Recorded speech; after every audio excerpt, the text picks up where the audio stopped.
Can I steal you for a minute? Steal you for a minute? Can I steal you for a minute?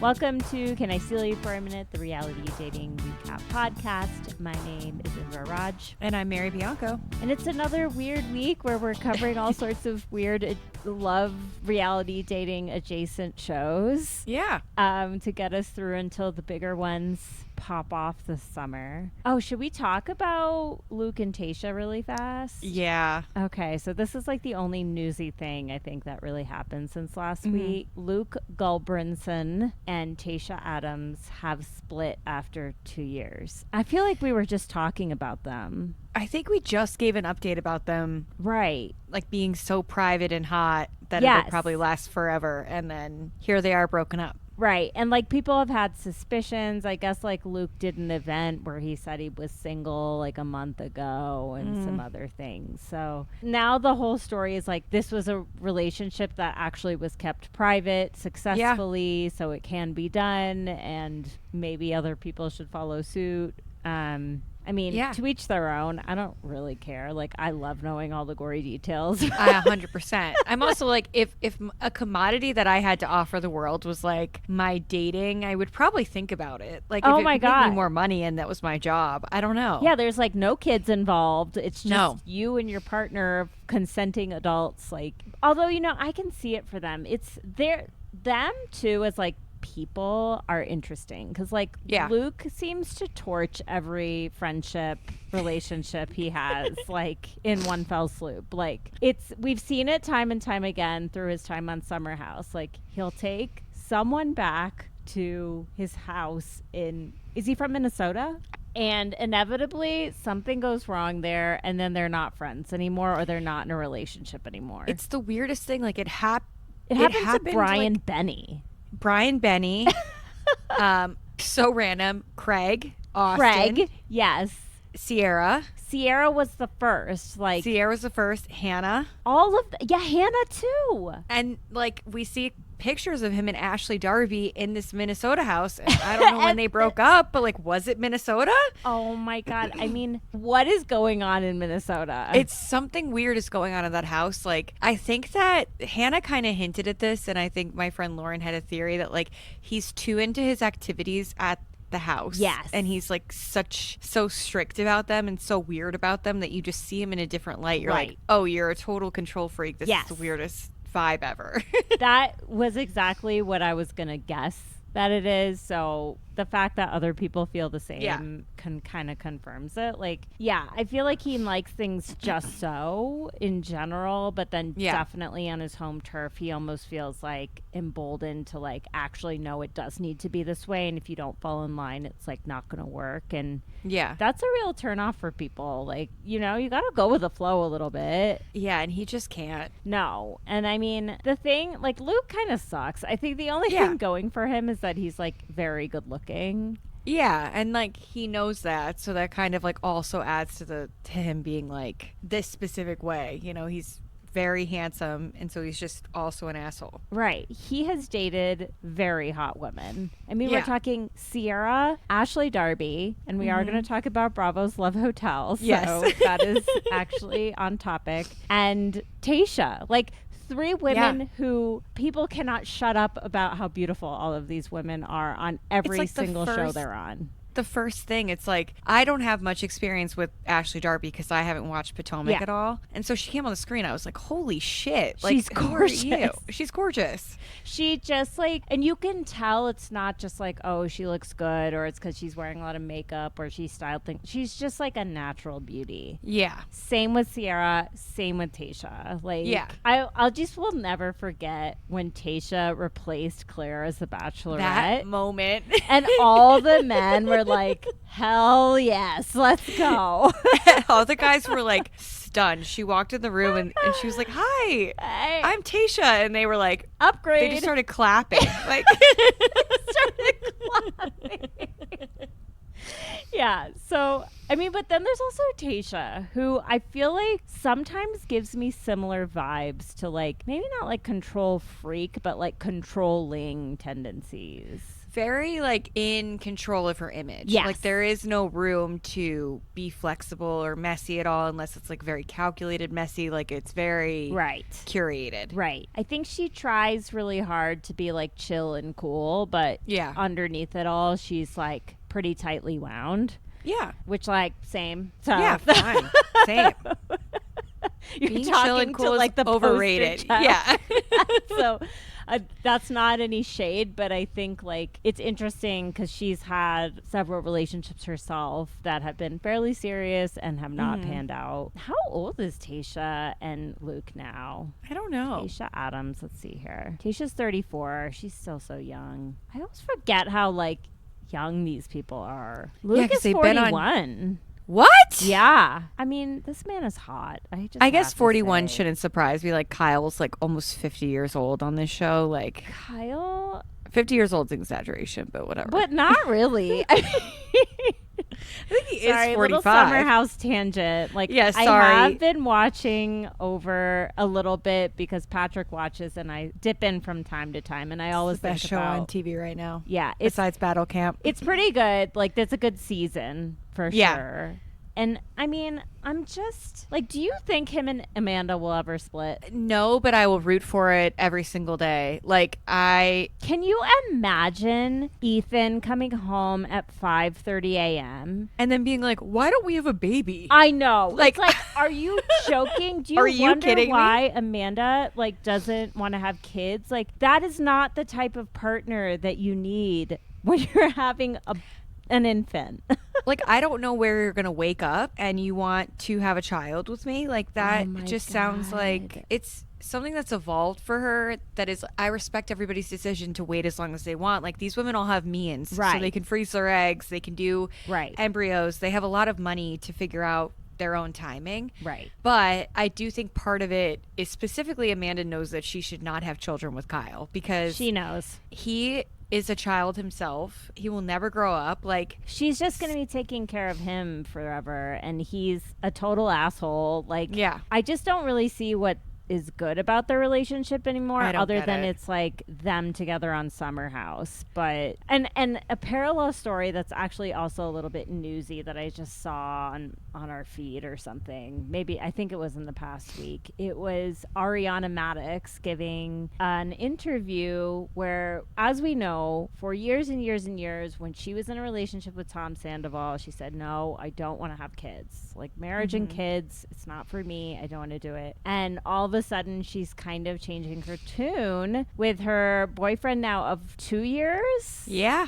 What's his name? Daniel, yeah. I forget his last name, but I mean, they are going strong. And she's, you know, it's an example of when you find the right partner who's supportive and you can see that future with, it can change your mind. 100%. And I think Amanda has that maternal thing. I feel like she does. And she loves her dog so much. She cares for her friends so much. Like, there is such a nurturing, I mean, she takes care of Kyle like he's a baby. There is like a nurturing nature to her. Right. And so in the preview, when we see her saying like, I'm not equipped to take care of another thing, it's like in addition to Kyle. Right. Like, it's not that she's incapable. It's that she also has to take care of her husband, which is just like 100%. So depressing to me. I mean, and it's also like in a time, to be fair, where more and more women, I think, are asking themselves, truly, do I want to have children? So there's probably some element of that too. But like, it just seems like,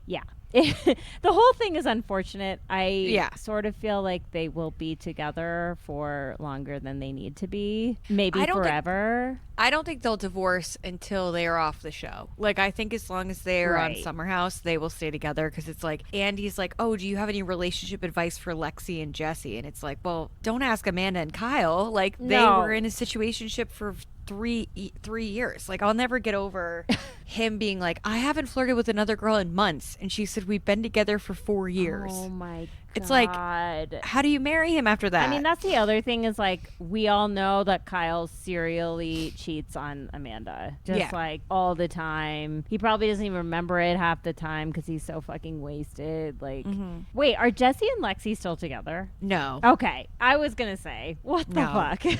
She's on like a hate tour against him, and no. Girl, you're 26 years old. Like, yeah, you should have known. Like, I mean, Jesse was not everyone's- giving you any signals that he actually. everyone was like talking about her. Everyone talks about, and then we stopped talking about Summer House. Yeah. We don't have to, but everyone talks about Lexi like she's a baby. They're like, oh, Right. like Sierra is being so mean. Like, Right. you know, they took advantage of her. Blah blah. It's like Lexi's also 27 years old. Right. She's a full adult. She can make her own decisions. Yes. She decided to be in a relationship with Jesse. Besides the red flags, leave Sierra out of it. Like, No, it's not Sierra's fault. It's not Sierra's fault. No. Sierra's so pretty, I'll never blame her for anything, but it's really not her fault at this time. Sierra, I just want her to find something good Yeah. when it comes to love. Because I She think would be she great. wants that. She'd be great on Bravo Love Hotel. Oh, my God. Okay. Yes, she would be 100% amazing. Okay, so we're going to talk about that. First, though, we're going to talk about Battle Camp, which is this show on Netflix. It has a bunch of people from all these different shows. Perfect Match, Too Hot to Handle, Love is Blind. Oh, my Yep. God. Okay, so we have, they dropped all 10 episodes. We couldn't do all 10. We probably could have because we both loved it. We could have, but... And I actually had time to watch it. I was like, Yeah. Mary, I can watch more. And there's like, no, let's split it up so Let's we split have it up, yeah. content. So we're talking about the first half of the season today. So episodes 1 through 5 of Battle Camp. It's not a perfect show by any means. Like, No, of course there are not. issues with the game and the format, which like I could see in a season 2 them kind of working some of those things out. But it really reminds me of like a dumbed down version of Survivor. 100%. From everything from like having 3 tribes or camps to start with, and then they like break that structure up, and now so like where we are, there's 2 teams now. So for those of you who aren't watching and you just want to relive it through our recap, Yeah. although it is a fun show, and if you need something light, highly recommend. I love it. Like, I'm yeah. having so much fun watching it. I want to be at that camp.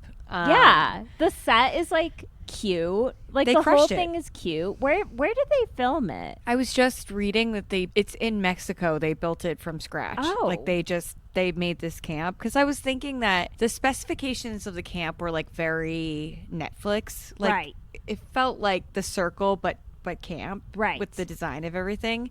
Those beds were really what got me. Like, they look so comfy. They like, look so comfy. They're I'm like, just like exhausted falling in at the end of the day. I'm like, this looks so cozy. I know. And like, okay, that's interesting that it's in Mexico, because it's like fully sunny every day, but then it's clearly very freezing cold at night. Yeah. because everyone's wearing blankets all the time. Constantly wearing blankets. So it's like they must have filmed it in winter, or it must be like near Mexico City or something in the mountains. But they're like so I think 18 people show up at first. They're split into 3 different camps. They have or maybe 12 I think people? it's 12, yeah. Yeah, okay, because it's 4 person per team, and they have their separate things, and they basically do these challenges against each other. And we don't have to get into the nitty gritty of all the challenges. Maybe we can just talk through some of the big moments favorites, and characters. So we have people from all these different franchises. So a lot of the like love forward shows that we talk about regularly on here, but then also shows like Squid Game, which I did not watch. I didn't watch that either.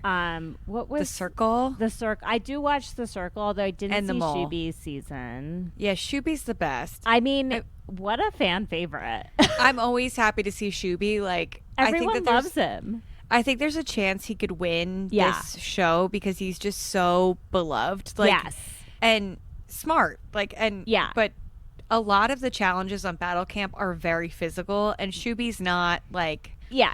We have all the meatheads from Too Hot to Handle here. Like Shuby's not like bringing home the strength. No. But he's just so lovable that no one votes for him to get eliminated. Right. And the way that you get eliminated on Battle Camp, which I think is interesting. Yeah. A little flawed by one of the eliminations, but I guess that also makes it, more interesting, is if your team loses the challenge, your name goes up on the wheel once. Right. Then there's a punishment, and the winning team gets to nominate 3 people to be in the punishment. Yeah. And whoever wins doesn't get their name on the board, but the other 2 people get their name on the board. Yes. And there's this wheel that gets spun at the end. And so the more times your names are on the wheel, the greater your chances are of getting sent home. But like it is totally random. So if you're on the wheel at all, Right. you can get sent home with one. Like Gabby from Cheer. Yes, was Cheer like, yeah. such a fan fave. Everyone at the camp loved her. She like hauled ass. Yes. She was like hustling. And she was on the wheel one time and she got eliminated. And it like devastated the fuck out of the camp. I mean, like, here's the thing though. Do we think the wheel is actually random? Because I don't. yeah, I doubt it. Like I think I especially know when there is someone standing behind there, like guiding it to the especially space when they it want. slows down, because every time it's so slow between two names. Right. Like, I think that And then it like kind of keeps going, and you're like, I don't think there was enough inertia for that wheel to keep going, and it did. Like, there's been enough like sort of just defying logic things that have happened on the wheel halfway through the season that I'm like,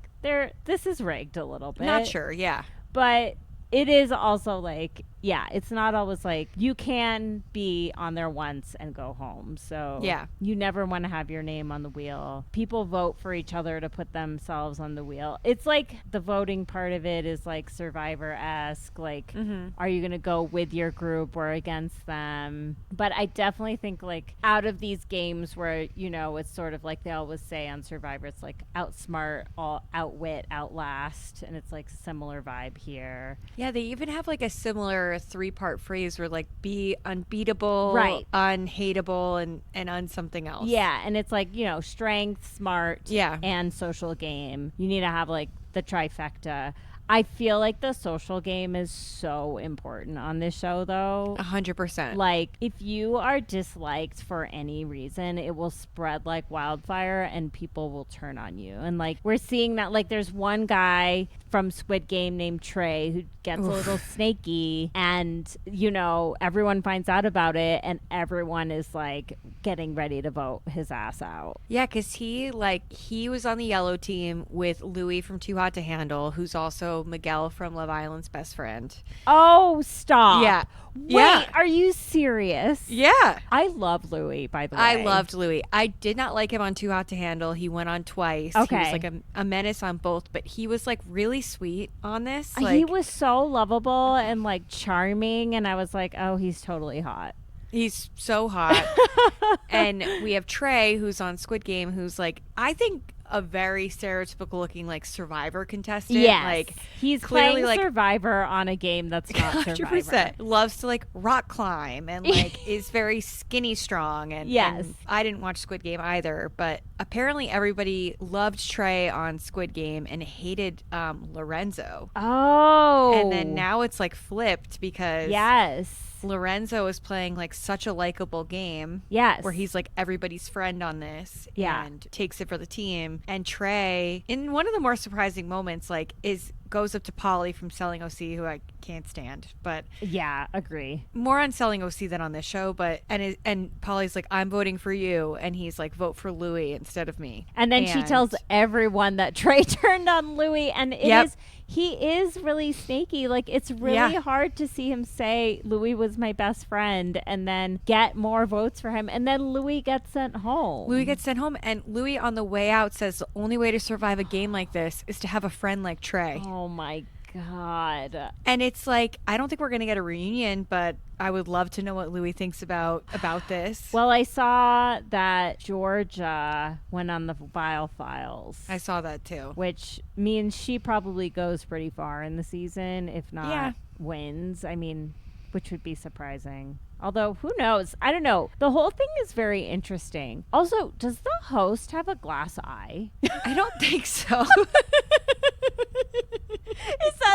Sorry, that was such a random comment.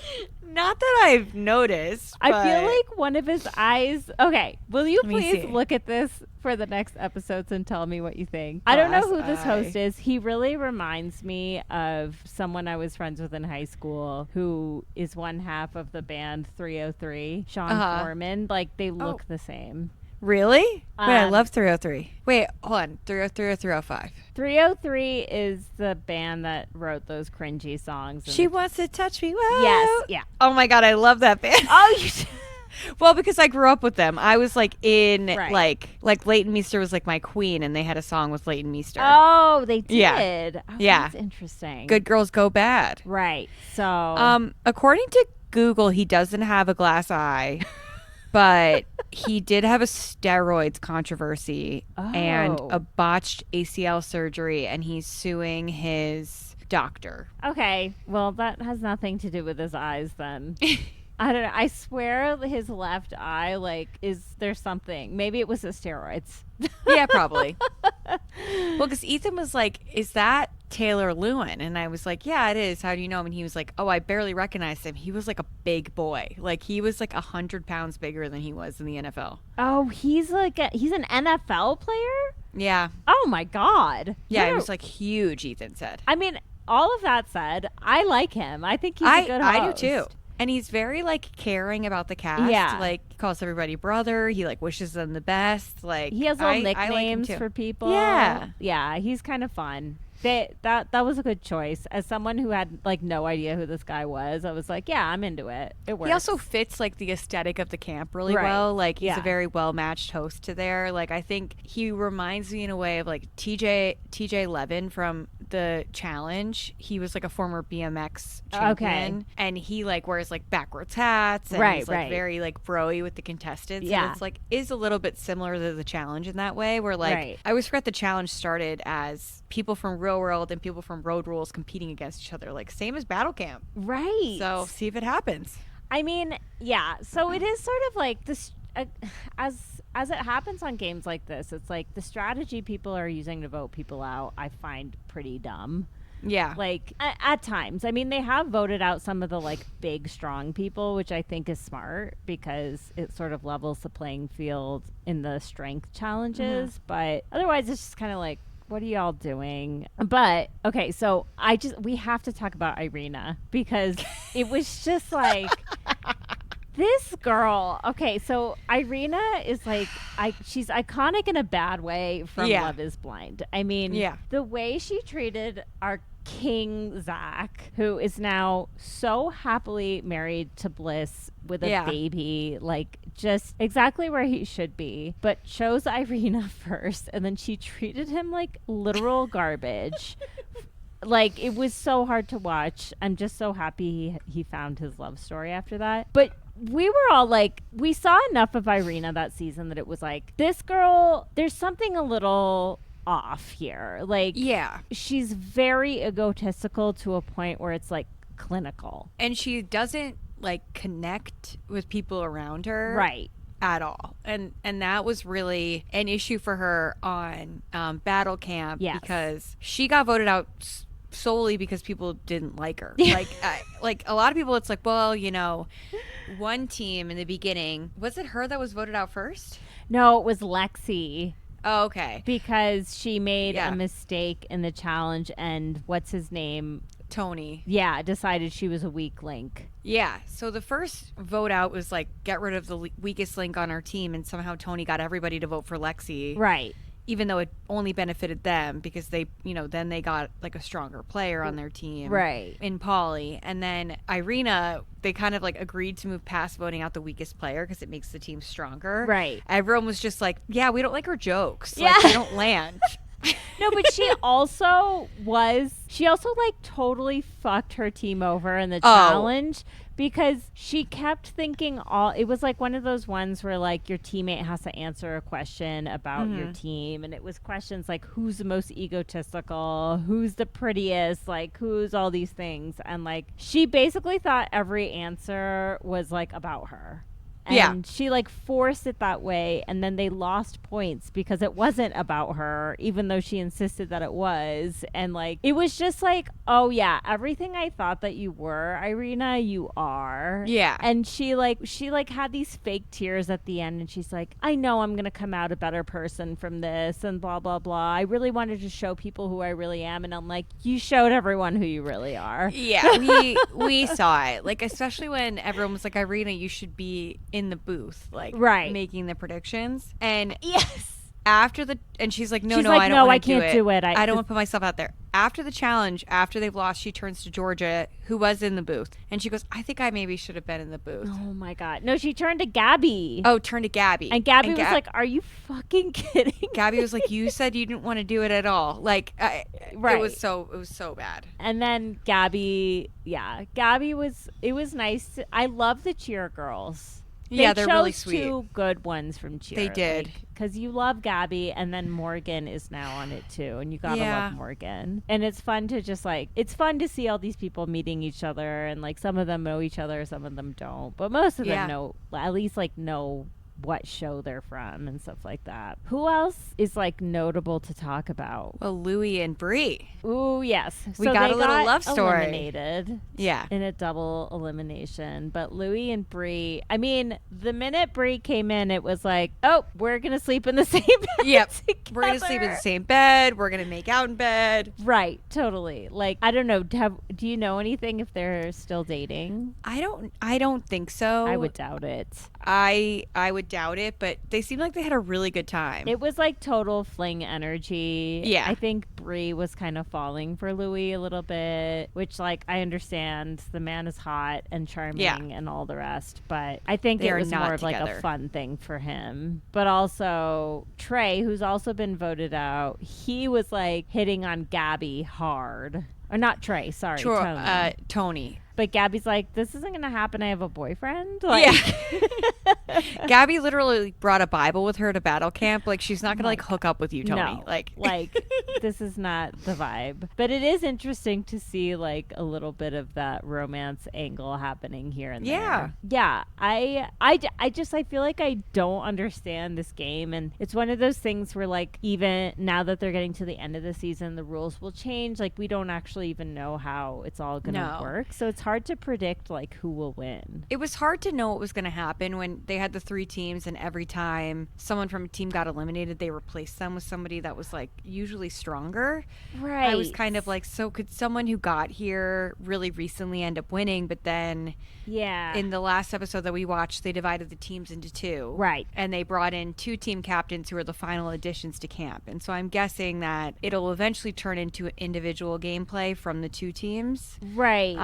But I would be annoyed. This is a big difference from Survivor. I would be so annoyed if one of these 2 people, the team captains, won the whole thing. And they didn't have to do any of the stuff leading up to that. Like, it would be really bullshit. It would be like when, what's her name, Christine or whatever, won Too Hot to Handle after she was on the show. Not Too Hot to Handle. One Perfect Match after she was on the show for like 2 days. Yeah, like it's not there. And that one's like less consequential because it's technically about like relationships and stuff. Like this is like literally a win. Like you pass tests to win.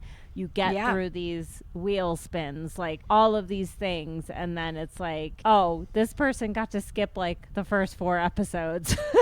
And they're both annoying as fuck. Yeah, like, so I feel like that's a Kyle flaw. or Chase. That's a flaw. I think so too. I wonder if there will be some kind of like in the challenge later on. They introduced like you got extra votes towards your win if you were in a certain amount of eliminations and then survived, because they were finding like earlier in the show that like someone would go to elimination every single week and survive every single time and not get any credit for it. Right. And so maybe they'll do something like that. Maybe. I hope, because if Chase wins, like this man is haunting our TV. Like he was just on Pop the Bubble. Yes. He's probably going to go back to Perfect Match. He's so misogynistic and annoying. Oh my God. And Kyle was really annoying on The Circle. Like I forgot that QT and Kyle's season. I quit halfway through because I was so annoyed with them, with everybody. Yeah. I'm not, I didn't watch that season, but I'm not interested in him. I like QT from what I've seen of her on Battle Camp. Yeah. But yeah, it's kind of like, whatever. Yeah, it's an interesting show. It's like, it's definitely fun.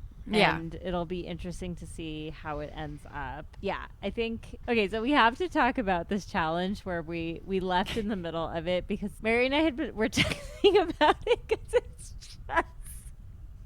The spelling bee? Yes. The current challenge that we're in is a spelling bee. It's a spelling challenge. The words that are being given to these people are words like knife and ocean. And quail. And quail. Was quail the first one? Quail was the first word. Kyle spelt it wrong. Oh my God. And they're definitely giving the words out based on some kind of like aptitude test because like Polly and Gio, who are both real estate agents and like, you know, some of the smartest people there, right? Unfortunately, like Polly gets saboteur, yes, and other people get knife. Yeah, like Chase got ocean, and I swear he almost put an S in there. Like he was. It took him, I'm sure part of his editing, but it looked like he was really struggling to figure out how to spell ocean. And like, I mean, the words they're giving out, I'm like, wait, what? The schools have been closed too long. I know. I'm like, is this the state of education in this country? Because some children got left behind. Let me tell you, George Bush, that was not a good program. Yeah. I'm like, this is like, I think my 5-year-old could spell those words, and I'm not even kidding. Like, this is how we end up with a Trump presidency. Yet, and I think he could spell those words. 100%. Saboteur was like the only one where I was like, I might not know that because there's like, I say it's saboteur, but it's saboteur. Like, right. But that like, one's a little tricky. But it just makes me sad for like our country. The state like, of the world, the Department of Education is being let's defund shut it. down. Go ahead. We're clearly doing such a dope job. Look at this TV show. Oh my God. I mean, I just don't even know. It's like I was watching it and I was watching it alone and kind of like looking around the room, being like, I wish there was someone here that I could talk to about this right now. I had Ethan with me and he was like, oh, like everyone on this show has like a learning disability. Is that the point of the show? And I was like, no, not related to the show. These people just like did not receive the education they needed. He was like, he was like, this guy's struggling over knife. And it's like, Lorenzo is, you know, English is his second language. Fair. But he speaks pretty fluent English. Like, I know how to spell knife in Italian. No. Like, he could spell it in English. I know. I'm like, is this a result of autocorrect or like Grammarly, like these sites that kind of write all things of the above. for you? Is that what it is? I think it's that. I think it's that we stopped teaching, you know, instead of phonetics, we started teaching like memorizing sight words. Right. Like there's my favorite like Nick Miller quote that I think I've said on here before from New Girl. It's like, I'm not convinced I know how to read. I think I've just memorized a lot of words. Like, that's what's going on here. And I mean, that whole reading thing, like, thank goodness they've reversed back to phonetic teaching because they realize, like, oh, none of these kids actually know how to read. And like, they're in high school. A lot of these people on these shows were probably caught in that time period where that's how things were being taught. Like, I'm 32. Right. And I think that, and my youngest sister is 27, and I think the phonetics, like, went out while she was still in school with other kids. Yeah. So a lot of these people would have been caught in the crosshairs. Yeah. It's wild, but... I mean, these shows just continually teaching us something. I know. Like, this is where we're at as a society. Yeah. Like, Pop the Balloon is like a very scary version of that sentiment, which we will get to. Okay, is there more to say about Battle Camp? Anyone you want to chat about? Just Tony having a full mental breakdown when Gabby got Do you know eliminated? Tony from whatever show? I know him from The Mole. He like pretended he was in a relationship with another girl. Like, they were like pretending that they were dating for the cameras to, like, you know, amp up their story on The Mole. Right.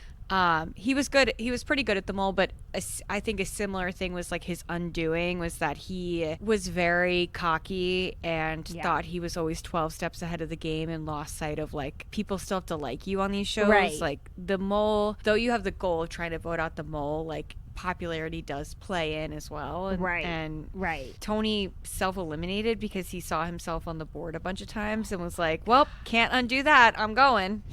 What a baby. What a baby. Like, seriously, he's like, can't believe my name was up there. Like, I can't do it. Like, he knew he was going to get eliminated, basically. I'd rather go up there. I'd rather eliminate than be up there more than once. Like, it's like, that's the game, dude. Yeah, like, seriously, fucking man up. Like, you just didn't want to. It was a classic, like, I'm going to leave this before anyone has a chance to, like, he, like, didn't want to, quote unquote, lose, you know? Yeah. Which is like, dude, you already lost. Nobody likes You're already you. done. Yeah. You were going to be out. So, yeah, maybe it is good that you sent yourself home. Yeah. I was glad because he was kind of taking up all the air in the room. Even the way he cried, it was just so big and like so in so many different spaces that I was just like, ugh. I'm like, what is it like to be like that all the time? I don't know. Like, just to really think that you're that fucking great. Yeah.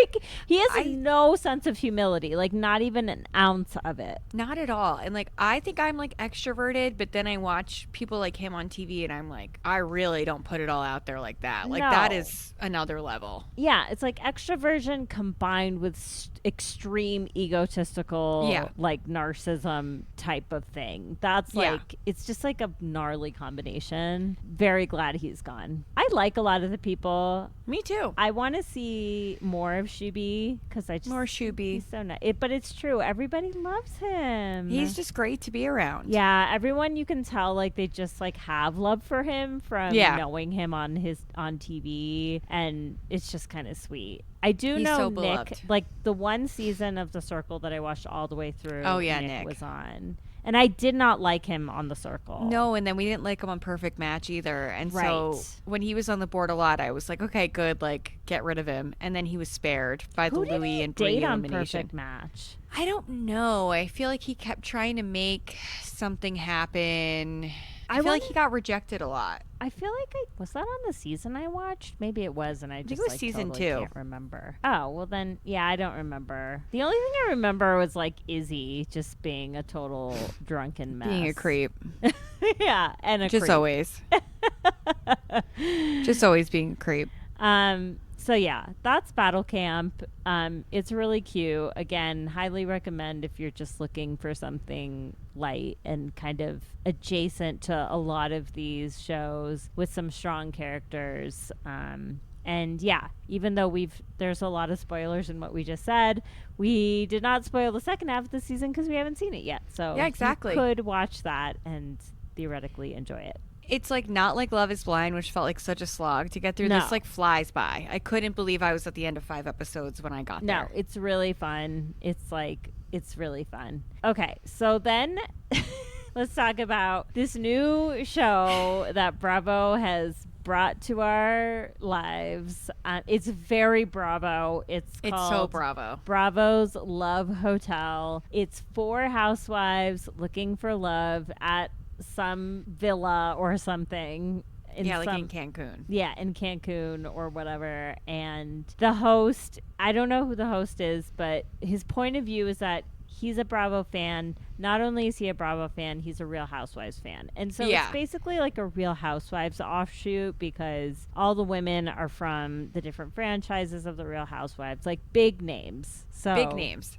So I know Joel Kim Booster, like not personally, but he's a very good friend of Bowen Yang and Matt Rogers. So he's like in the Las Culturistas. Okay, kind of that realm of comedian. And so I think he has a couple stand-up specials. Like he's a very successful comedian. The way that I first heard about the show, and I totally forgot about it until it aired, was that Joel accused Shannon Bedore of mistreating staff. Stop. And so they got into some kind of like Twitter tiff right after filming that she was like extremely rude to staff, and basically it seems like Bravo made him apologize and like retract what he said about her. Oh my god. Well, because they had this whole show under their belt. Yeah. Well, okay, so Shannon Storms Bedore is a very interesting. So it's interesting casting. We've got Shannon Storms Bedore from Real Housewives of the OC. I think she's one of the OGs from that show. I don't know her at all. Which is like the OG Housewives show. So it's like very OG vibes. And then we have another OG from Real Housewives of New York, Luann de Lesseps, who has a very storied past, and they do reference a lot of these things like in the first episode. But it's very insidery. Like you do need to know a few things. And then we have 2 housewives from Potomac, which is one of the newest franchises, but definitely an iconic one. And Giselle is very well known, as is Ashley, if you've watched that show. And they're just kind of like, they're also like 2 of the most beautiful women on Bravo. Insane. In the Housewives thing. So no surprise they decided to bring them here. There's a huge age range here, though. Like, Ashley's 36. Yeah.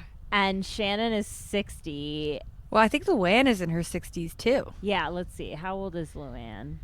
I found Joel's tweets, or their Instagram stories. Luann's 59. Yeah, Luann's 59. I'm disclaimer. I don't know I don't know these women. I'm not a big Housewives person. Right. Like, I just watched Real Housewives of Salt Lake City.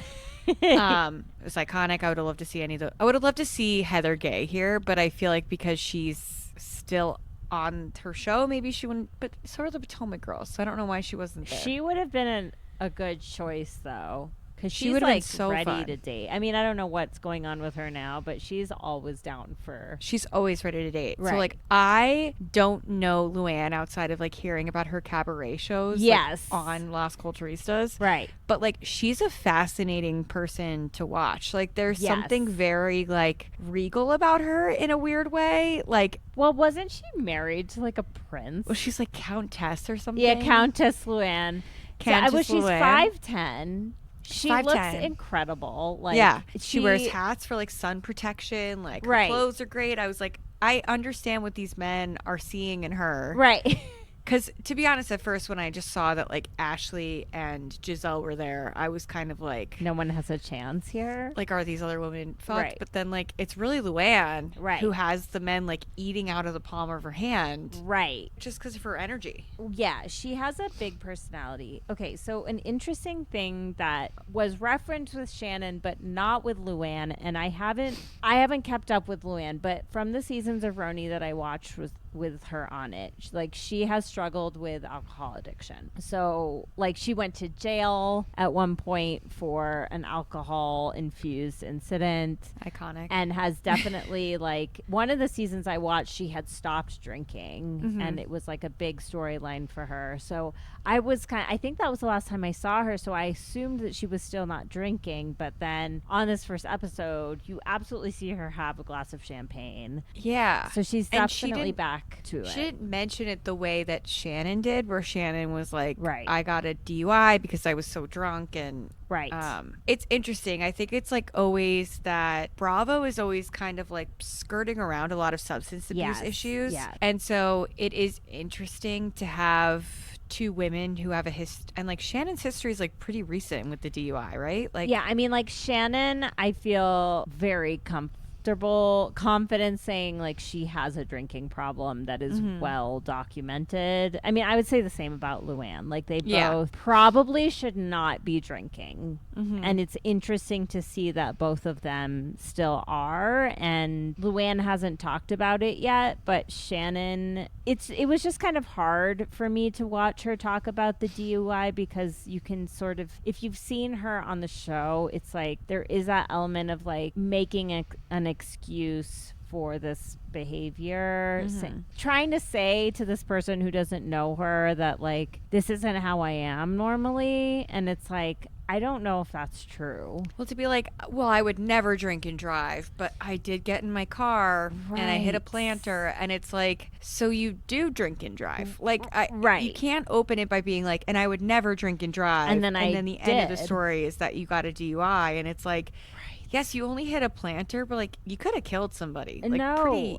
pretty easily. And Yeah, it's just like, it's like very, I think this is like part of the reason why I had to stop watching The Housewives, is because of, on pretty much every franchise, like every city, there's usually one woman or more who is dealing with some sort of substance abuse issue.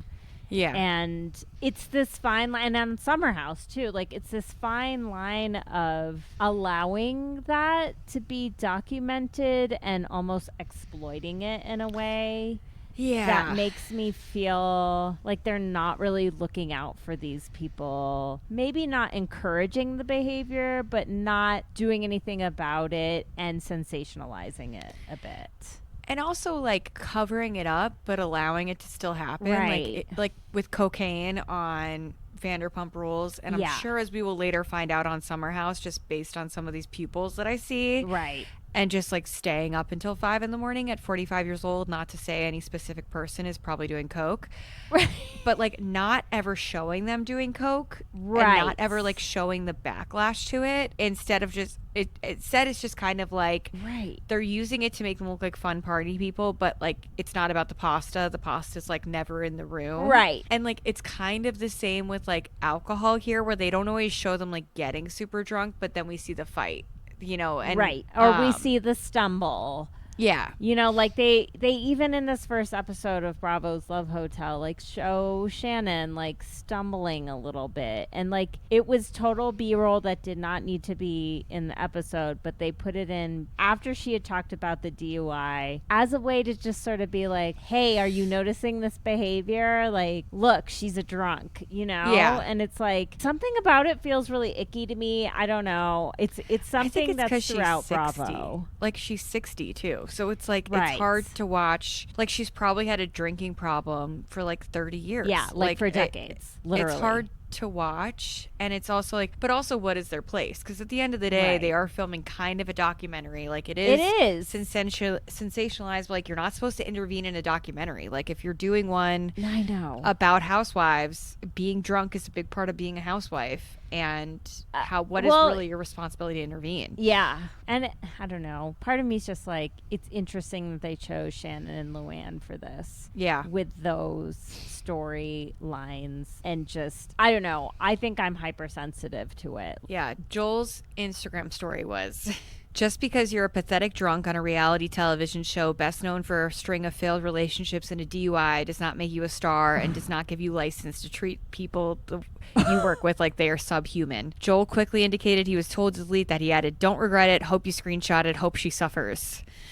I can't imagine what John Jansen went through. Poor guy. Who's that? Wait, so he didn't apologize? He just doubled down? According to Luann, Joel apologized to the cast for his rant and then posted an apology Instagram story. "I wish I could say I was not the guy who posted those statements on Instagram, but the fact is I am. I let an on-set conflict cloud my judgment and accuse the darkest, ugliest, and access the darkest, ugliest part of myself and said things I don't stand by or even believe, and I'm deeply sorry." Sorry, you believe those things. Yeah. You said what you meant. And I mean, there it is, right there. Everything we're just talking about, he just said kind of in like the meanest way possible. And like Bravo made him take it back to exactly. cover up. It's like, what are we doing here? And like he's the host of the show, but she's one of the stars. So like to keep his job, he had to like apologize to her because the power imbalance is towards the person who sounds like got really drunk at the goodbye party and was like an asshole to everybody. Yeah. And I mean, that is like, that's not just alcohol. That's like a point of view that I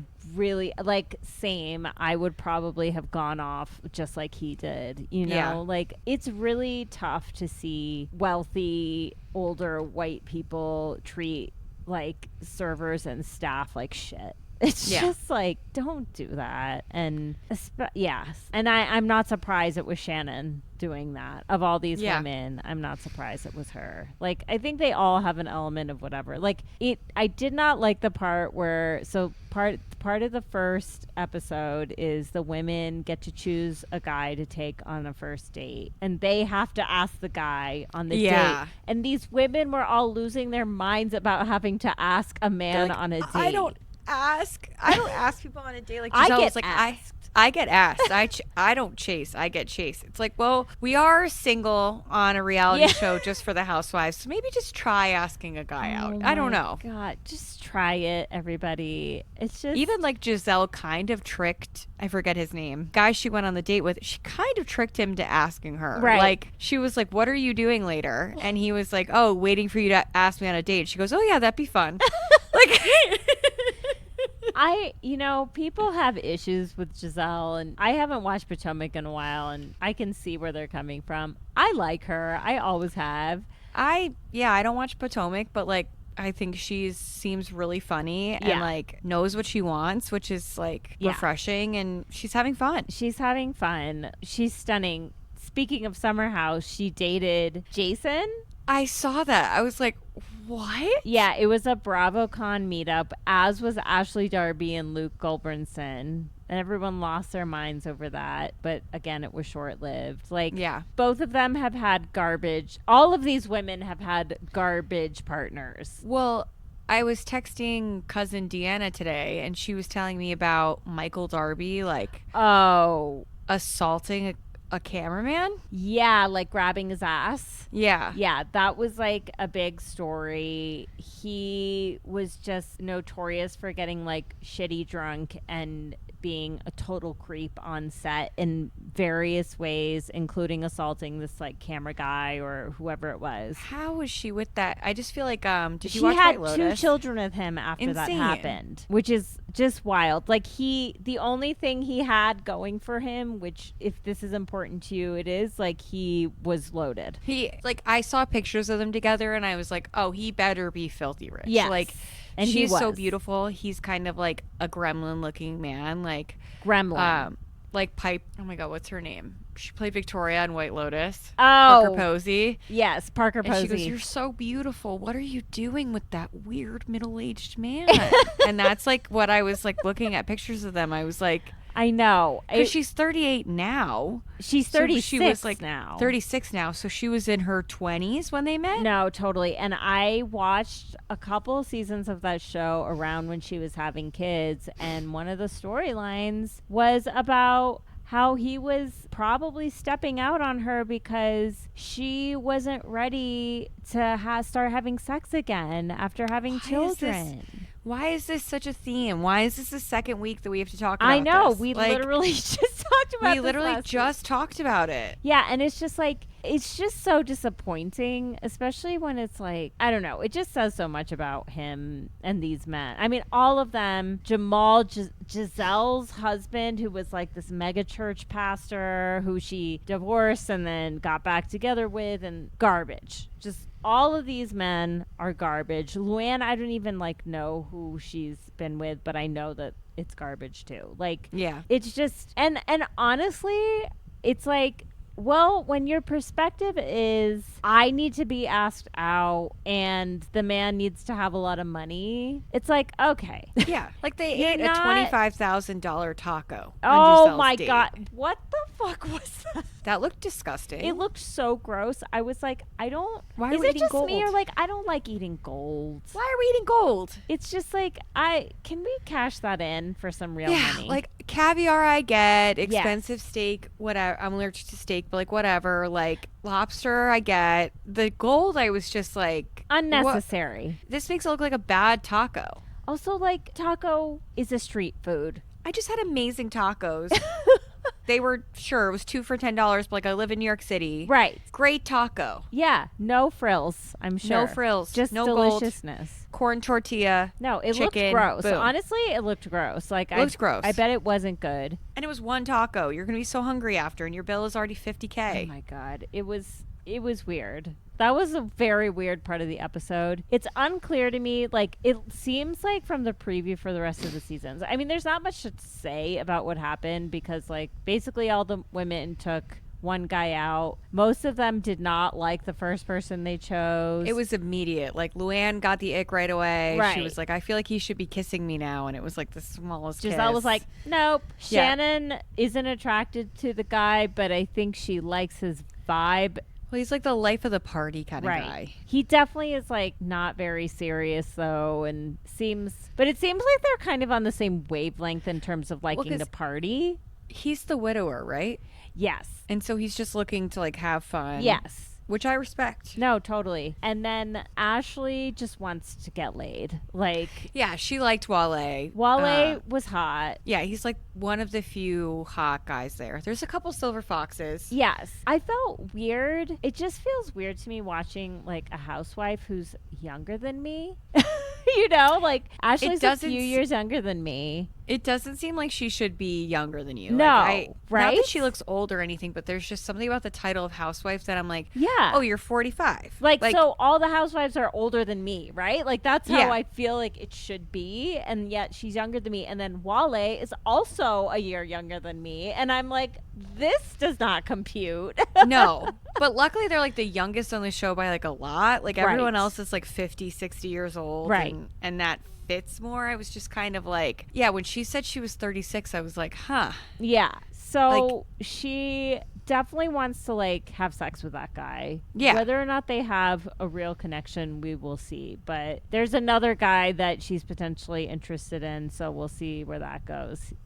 I forget his name, but I don't remember them at all. Anyway, it seems like with the preview with this season, I don't think there's going to be a lot of love stories, but it does seem like the men are going to get into it a little bit. Yeah, I hope so. I hope they'll fight. And there may be a little bit of tension between Giselle and Shannon because they go after the same guy. And guess who's going to win? I'm sorry, Shannon. Giselle, she's hot. She just has more to bring to the table at this moment. Like she does.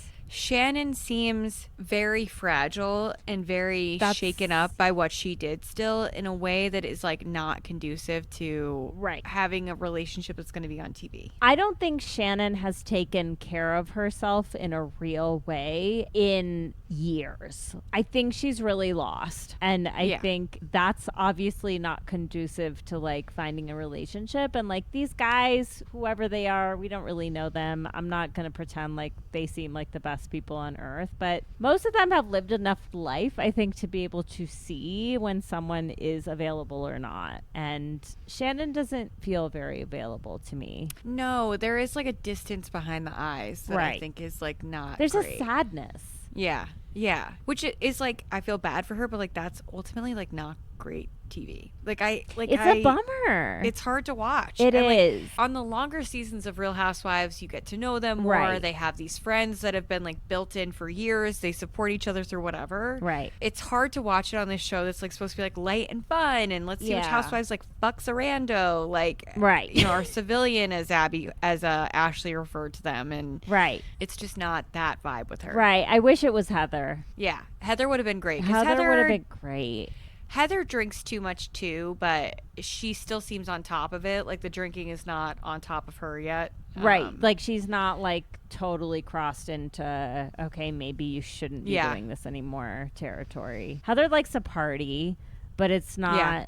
Well, I don't know. I haven't seen recent seasons. I mean, Heather has also gone through a lot of transformations, both like in how she looks and how she like presents herself as a person, I feel like. So, I don't know. I still think she would be more fun to watch. Yeah, I agree. So that's Bravo Love Hotel. It's also a fun watch, particularly I'm looking forward if you to are it. A Real Housewives fan. There's so many references. Like, I don't know if you understood the Bolo reference, Mary. I didn't. So this was like in the thick of the pandemic, or like we were coming out of it. It was like it was around the first BravoCon. Basically, there was a season of Potomac where they brought this like exotic dancer named Bolo, and he had like the biggest dick anyone had ever seen. And it just became this like huge thing in the Bravo universe. That's so funny. I want to say he slept with one of the cast members. I think he did. I'm not sure. I love an inside joke in Bravo. Where Yeah, it's like it's this just, like long running thing. This show is filled with inside Bravo jokes, particularly Housewives. So if that's your vibe, this is a good place to be. Yeah. It's very light. And again, no love stories will come from this, but it will be fun anyway. Okay, and then of course there's Pop the Balloon, which is turning into the biggest disappointment ever, at least for me. It is like the craziest conservative subliminal messaging over and over and over again. And I'm like, they've course corrected for quite a few things. Right.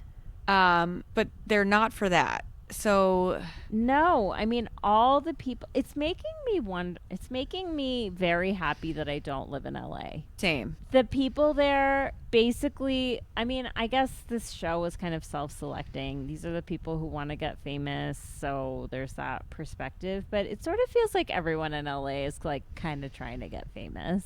Yeah. And on top of that, the wanting to get famous like means that they can't have a real personality. Yeah, it's like bottled into this thing, and it's so boring to watch. Like, the show is so much dead air. Like, it's so empty in so many ways. Like, it's not only devoid of human connection, it's like sometimes Yvonne will be like, oh, everybody feel that chemistry. I'm like, I'm not an idiot. There was nothing there. Like, you can't just be like, oh, there's chemistry there, and I'll just be like, sure. It's like she laughed a little bit, and so now we have a connection. Like, it's just, I don't know, I'm not buying like any part of it. And now that I know like Yvonne Orgy's perspective, it's just kind of like, oh man, like that's also driving this like very conservative undercurrent that we're seeing in this show, that is just like tradition, like hyper traditional values, gender roles, very like traditionally religious content, like just there's just like not a lot of room for difference. And like, I don't know, it was sort of laid bare with like the last guy on this most recent episode, who like, why were his pants that high? Why first were of his all, pants so high? They told them not to pop based on based on style. Yeah, they fixed that because the first episode was like pop off of a terrible shirt. Right. But that guy had the most personality. He did, but he was like a cult leader with the way that he talked. Oh, like, it was so many creepy. Weird platitudes and just like he was really creepy. Like, yeah, and like he should have chosen the girl who was into Comic-Con. Yeah, but he didn't. He chose the bbasic blonde white woman. Who and literally had no personality. Like, I cannot tell you one thing about her. Like, he answered a question, and he goes, does that make sense? She goes, no. Oh, and he still picked her. It's like... The problem with this show is that there's so little time to actually get to know anyone. Like, I know it's speed dating or whatever, but, like, it's making me realize, like, I'm not really interested in watching speed dating, because really what it boils down to is, am I attracted to you or not?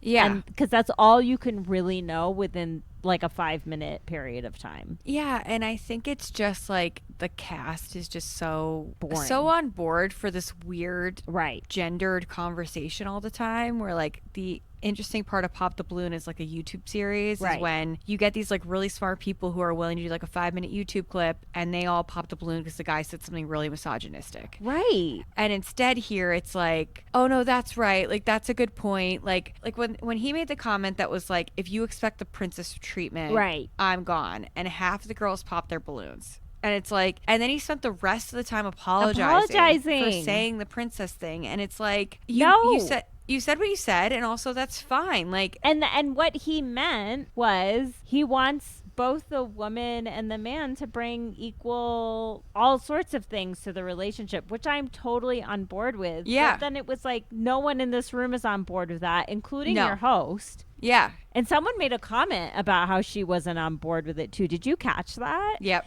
And it was like, okay, so when you're on live TV and clearly the current is swinging one way, like, I understood why that guy was backtracking the whole time, because he was feeling super uncomfortable. It's like a peer pressure situation. Yeah, he was totally cornered into changing like his opinion, and like that happens a lot on the show. Like that guy, I forget his name, I think it's Zach. He was also on the mole with the man bun. Oh yeah, he won the mole, and he's like a very obnoxious guy, and he was like so subdued on the show. Right. Wait, from this episode? From this episode, the blonde guy? The blonde guy. Okay. And he's like, well, I want someone who knows that they want children. And then the woman he was like clearly most attracted to was like, I don't know, I'll have to evaluate in a couple of years. Doesn't pop the balloon. But goes he pops forward another woman's balloon because saying apparently the same she's thing. not ready. Yeah. And it's like, clearly this is just about attraction. Yeah. And because you can't, I don't know. It's making me, I've never done speed dating before, but it's making me, if you think of like Tinder and all these apps as like a version of that, it really kind of is concerning.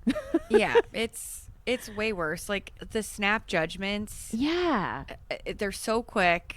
And they're so without pattern. Like half the time they're like, I don't know why I did it. I just did it. It's like, right. People don't even trust their own instincts. Like when the first guy talked about being really religious. Right. And he popped the spiritual mediums balloon. Yes.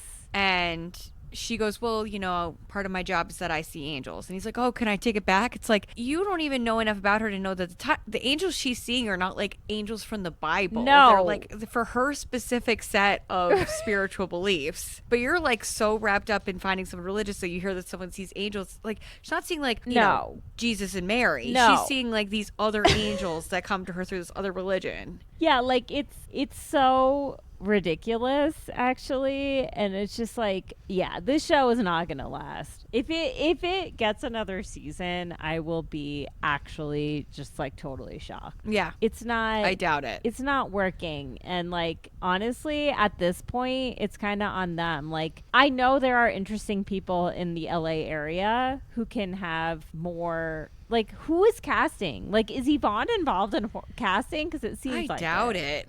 But it does seem like, yeah, maybe before they get on the stage, they like go through her filter. I don't know. It's like, it's bizarre. It's very bizarre. Like, even the girl they invited back, I was like, well, she was fine. Like, I don't know why she's getting an invite back. I didn't understand it. And it didn't actually produce any result in any type of way that was interesting. It was just kind of like, okay, I don't know. I had like hopes going into this third episode that maybe they'd be able to like further make it better, and it's not working. It's not working. It's like, I'll keep watching. Yeah, it's easy. It's like I can watch it on 1.5 or whatever. Right. But this is like one of their worst experiments, I think. Right.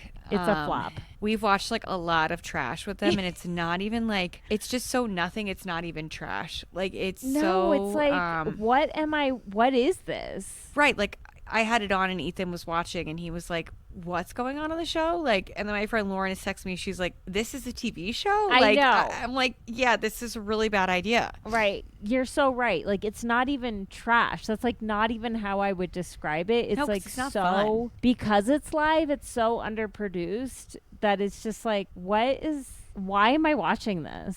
What is this? Yeah.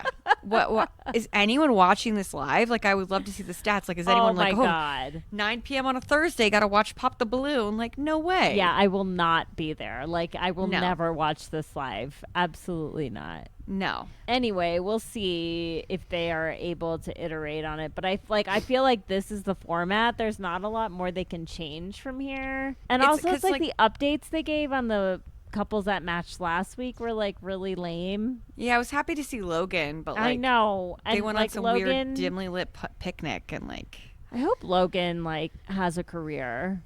Yeah.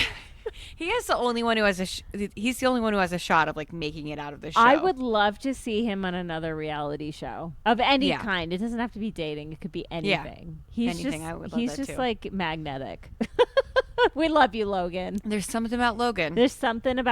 Even Yvonne said it. You know a star when you see one. Yeah, exactly. Okay, so those are this is our weird like smorgasbord of a episode. We'll do the rest of Battle Camp next week. Do more Pop the Balloon, I guess, and Bravo Love Hotel. Yeah, we'll have enough. Yeah.